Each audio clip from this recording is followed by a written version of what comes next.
wakakanganwa kumuka here Jonathan? Nhayi Murora. Wakakanganwa kumuka here Jonathan? Nhayi Murora. Nhayi Murora Amai Jilimba, ndidairewo kana. Wakakanganwa kumuka here Jonathan? Iye Jonathan wamunongogara muchingochema mazuva ese. Jonathan ndiani? Ambori ani Jonathan? Aimbonyatsokuitai sei Jonathan? Maita nai nezvei? I'm confused now. I'm msukuruka.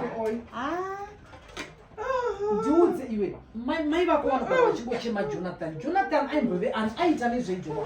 Wakakanganwa kumuka here Jonathan?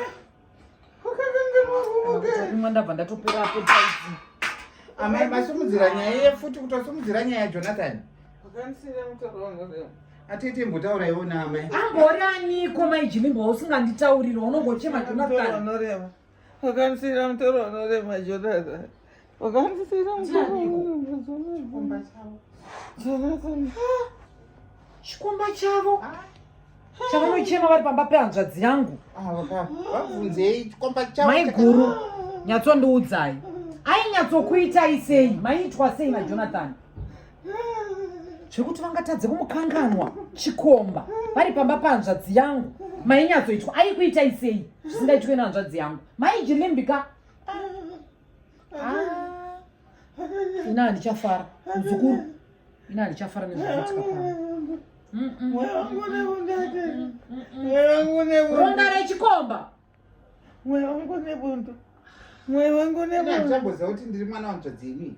Ngavataure chokwadi amai. Asi ane zvimwe zvaakakusiyirai. Mudhilitei.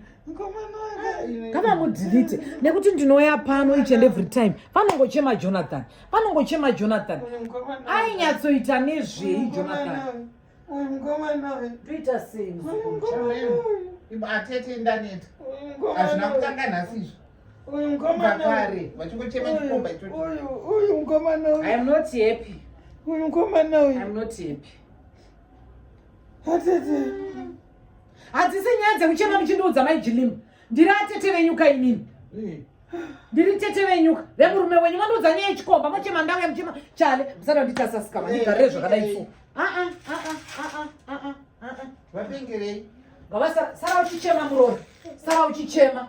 Machemere nyaya dzechikomba. Ndiri zvokunyaudzwa.